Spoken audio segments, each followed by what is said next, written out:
اعوذ باللہ من الشیطان اللعین الرجیم بسم اللہ الرحمن الرحیم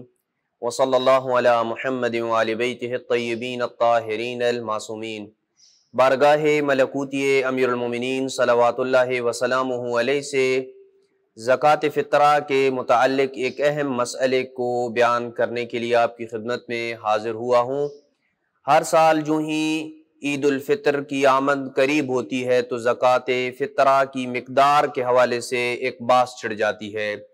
کچھ لوگ کہتے ہیں کہ جو چیز آپ زیادہ کھاتے ہیں، جو جنس آپ زیادہ استعمال کرتے ہیں، اس کی 3 کلو کی مقدار زکات فطرہ میں دے دیں یا اس کے بدلے اس کی قیمت دے دیں۔ مثال کے طور پر وہ افراد کہتے ہیں کہ اگر آپ گھر میں چاول زیادہ کھاتے ہیں تو 3 کلو چاول نکالیں یا 3 کلو چاول کی قیمت ادا کر دیں، یا اگر آپ گندم آٹا زیادہ کھاتے ہیں تو 3 کلو کی مقدار زکات فطرہ میں گندم کی دے دیں یا آٹے کی دے دیں یا ان کے بدلے میں اس کی قیمت دے دیں۔ تو سوال یہ پیدا ہوتا ہے کہ کیا معیار شخص ہے یا نہیں؟ معیار شخص نہیں ہے، بلکہ معیار یہ ہے کہ اس شہر میں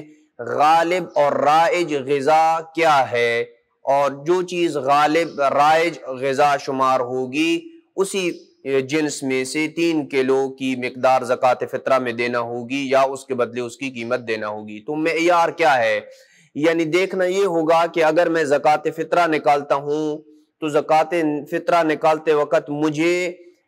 اپنے اہل و عیال اور اپنے بارے میں یہ دیکھنا ہوگا کہ میں زیادہ گھر میں کیا چیز استعمال کرتا ہوں، گھر میں زیادہ چاول گندم روٹی کیا چیز کھاتا ہوں یا نہیں۔ مجھے اپنی طرف نہیں دیکھنا ہے،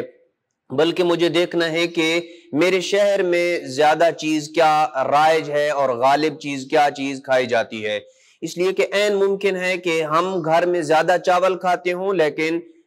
ہمارے شہر میں لوگ گندم اور آٹا زیادہ استعمال کرتے ہوں۔ اس لیے یہ ضابطہ معین کرنا ضروری ہے، اور فقہاء نے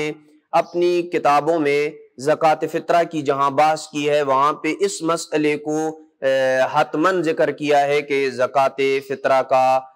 ضابطہ کیا ہے، کہ جو جنس زکات فطرہ میں دی جائے اس کا ضابطہ کیا ہونا چاہیے۔ تو اس سلسلے میں آئیے فقہاء کی رائے کو جانتے ہیں۔ مرحوم آیت اللہ سید ابو القاسم خوئی لکھتے ہیں کہ زکات فطرہ میں دی جانے والی جنس وہ ہونی چاہیے کہ جو بعض لوگوں کی غذا ہے، اگرچہ وہ اس شہر میں غالب اور رائج غذا نہ بھی ہو تو تب بھی زکات فطرہ میں اس جنس کو دینا کافی ہے، یا اس کی 3 کلو کی جو قیمت بنے گی وہ دینا کافی ہے، اجمالی طور پر وہ غذا شمار ہوتی ہو۔ بے شک اس شہر کی غالب اور رائج غذا نہ ہو لیکن کچھ لوگوں کی وہ جنس غذا شمار ہوتی ہو تو کافی ہے، جس کی مثال انہوں نے گندم، کھجور، کشمش اور چاول کے ساتھ دی ہے۔ آیت اللہ سستانی کے نزدیک زکات فطرہ میں جو جنس دی جائے اس کا ضابطہ یہ ہے کہ اس شہر کی وہ غالب اور رائج غذا ہونی چاہیے، جیسے گندم، جو، کھجور، کشمش، یا ان 4 اجناس کے علاوہ کوئی جنس ہو جیسے چاول وغیرہ کی انہوں نے مثال دی ہے۔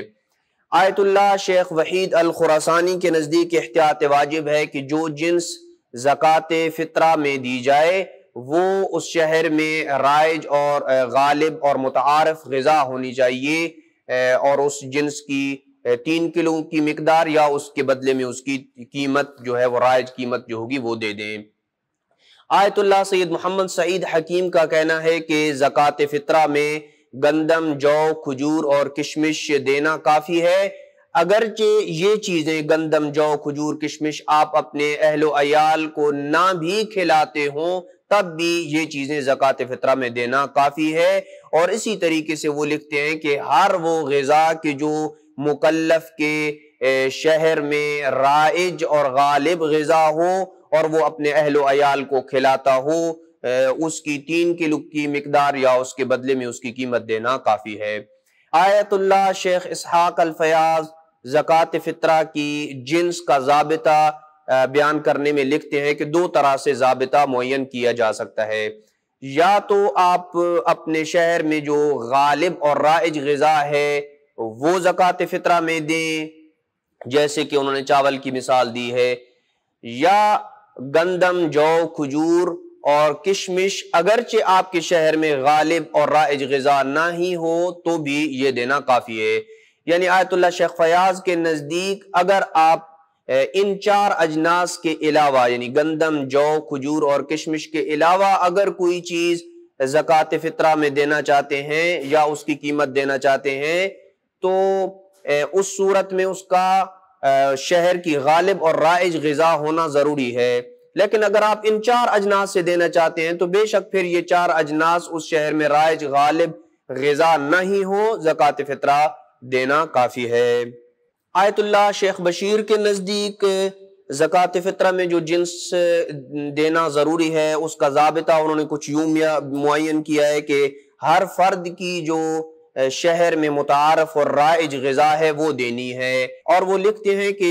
یہ غالباً وہ غذا ہوتی ہے کہ جو آپ خود اور اپنے اہل و عیال کو کھلاتے ہیں، اس کی 3 کلو کی مقدار یا اس کے بدلے میں اس کی قیمت دینا کافی ہے۔ جیسے انہوں نے مثال کے طور پہ کھجور، کشمش، آٹا اور چاول کو درج کیا ہے۔ آیت اللہ سید خامنائی کے نزدیک زکوٰۃ فطرہ میں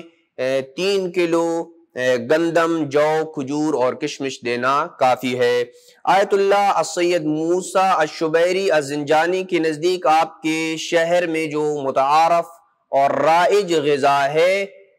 اس کو زکوٰۃ فطرہ میں دینا ہے یا اس کی قیمت ادا کرنی ہے۔ بس ان تمام فقہا اور دیگر فقہا کے کلمات کا اور اقوال کا جائزہ لینے سے انسان اس نتیجے پہ پہنچتا ہے کہ شخص کو کسی بھی مجتہد نے معیار نہیں قرار دیا ہے کہ جو آپ کھاتے ہیں اس کی آپ نے 3 کلو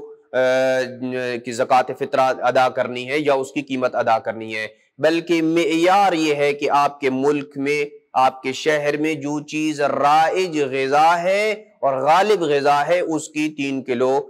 کی آپ نے مقدار زکوٰۃ فطرہ میں دینی ہے یا اس کے بدلے میں اس کی قیمت ادا کرنی ہے۔ وصلی اللہ علی محمد وآل بیتہ الطیبین الطاہرین المعصومین۔